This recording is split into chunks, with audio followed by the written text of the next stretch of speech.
There's three camps. There's those that say, well, look, I'm already thinking he's guilty. I don't like him anyways. I need anything to get me to think he's guilty. Yeah. Whatever it takes. I don't have to do my own due diligence. I just have to hear anything. Then there's a camp that's a diehard fan. There's nothing you can do that they did wrong. In their eyes, it's going to be wrong. Then you have the people in the middle that are the reasonable ones, that are saying, you know what, let me look at this. Yeah. What about this? What about that? The people in the middle may say the following question. They may say, and I may have asked this question from you last time as well. They may say, Andrew, okay, if this guy is so innocent, how can they get you to go to the dungeon for 92 days? How can they put you on house arrest? How can they do all this stuff? Yeah. If you're somebody that was born in US, you lived in UK, how come somebody else isn't coming to bail you out? You got different lawyers. How is it that they can keep doing this to you if you're not guilty? What do you say to those people? Yeah, and once again, I have to be careful what I say because of the court case, but Romania has a law, or the law in Romania is basically, if you can prove to a judge that it might have happened, they're allowed to hold you up to 6 months during the investigation stage. So it's a very interesting scenario. I can give you an example. Let me give an example that doesn't link to my case. Let's say they decide you're an alien.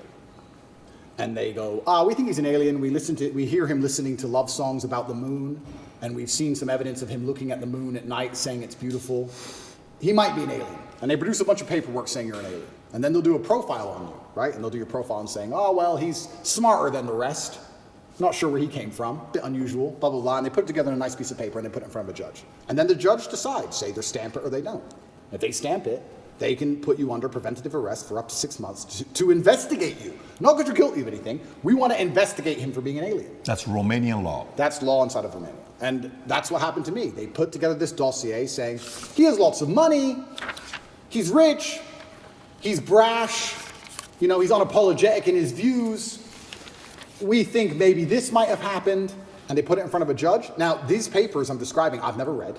I'm just telling you how I understand, my basic understanding. I learned most of my law from the prison guards who were telling me why I was there. I'm like, brother, why am I here? He's like, well, this is what happens, da-da-da-da-da.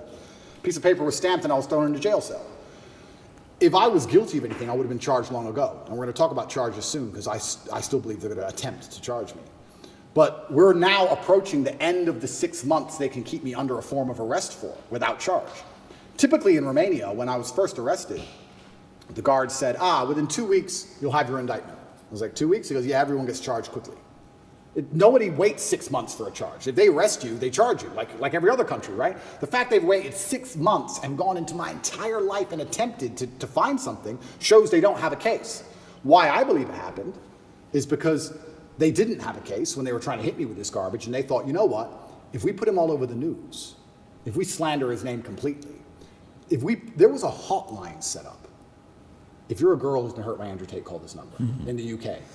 A hotline. So they were attempting to use the media to find what they wanted. Nobody came to them and said this has happened. Nobody has any proof of any crime. They were saying, we want to find evidence he's done something. So let's put him all over the news. Let's put him in a jail cell. Let's make all the girls feel safe because he's in jail. And let's put him all over the news and say he's terrible. And then let's say, anybody who's been hurt by Andrew, call here. And let's call everyone who knows him and say, hey, if you have a bad story by Andrew, we have money for you. And let's call everybody and let's find somebody who will take the stand and put this guy in jail. And they found nobody. The overview of my case, the very simple overview is as follows.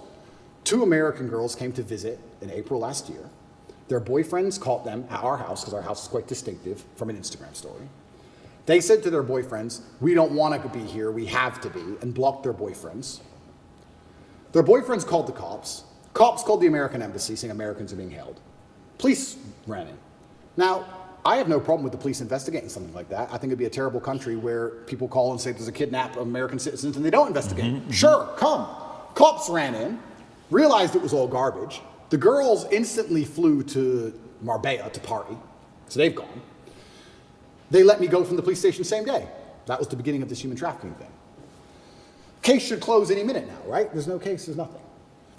Months go by, months go by, months go by, case file's empty, nothing's happening. My lawyer's saying, when are we gonna close this case file? Like, yeah, we're just waiting for some papers, we're gonna close it, we're gonna close it, we're gonna close it. Around the time I was canceled, things started appearing in the case file again. They start spying on me again. Very interesting that it happened around that time. I don't know if they understood that I wasn't protected by the political class of the USA. I don't know what happened. They started to build this case, and they spied on me for all of these months, spending millions of euros, spying on me everywhere I went, trying to find evidence of a crime. Eventually, they get to the end of their legal limit to spy on me, and they don't have any crime. They don't have anything. So then what they did is, they took 2 of my friends who have TikTok accounts, 2 girls, and said, Andrew's forcing these girls to make TikTok. This is the case. These 2 girls are the ones on the news saying, we're not victims, this is garbage. And they threw me in jail. That's the case. And they said, he's a human trafficker. Who else is he human trafficked? And they put it all over the news, and they've been trying to find somebody else ever since, and they can't find anybody. That's the case. The 2 girls who made TikToks. And those girls are on the news saying, we're not victims, we've told the police we're not victims, we've given statements in Andrew's defense, and still they are ignoring it. They threatened to put those girls in jail. So they had to leave Romania. That's the level we're at. And they are trying to find anybody who will take a stand against me. So in my current court case, we have 2 Americans who lied, the ones who we have the conversations between them saying they're going to get an Oscar for lying to the police. We have the CCTV of them coming and going. We have their Uber records showing they can travel the country freely. We have their phone calls with their mother where they're saying, yeah, he didn't hurt me, and my boyfriend caught me. We have all of it. We have all the evidence. We have those 2. And then there's nobody else who could possibly even take the stand. If those 2 girls even come here to take the stand, which I doubt they would, they've got a brain, because they know they're going to get destroyed. And that's my upcoming legal case. And I'm sitting here going, well, there's surely no chance they're going to win this case. Why would they charge me?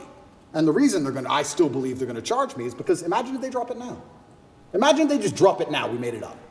Oops, we made it up. They'll make a martyr out of me. They'll make a hero of me. How could they charge you, though? Well, they're going to charge me because in Romania, there's no legal proof. There's no burden of legal proof to charge. They can charge you with empty pieces of paper.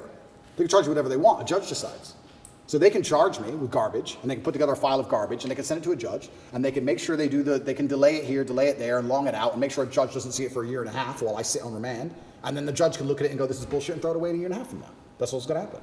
But why drop it now? If they're out to get me, if they're out to slander my name, if they're out to destroy my life, which is clearly what they're out to do, they're not out to save anybody from anything, they're not out to help anybody with anything, they're out to hurt me, why would they now drop it and let me be free?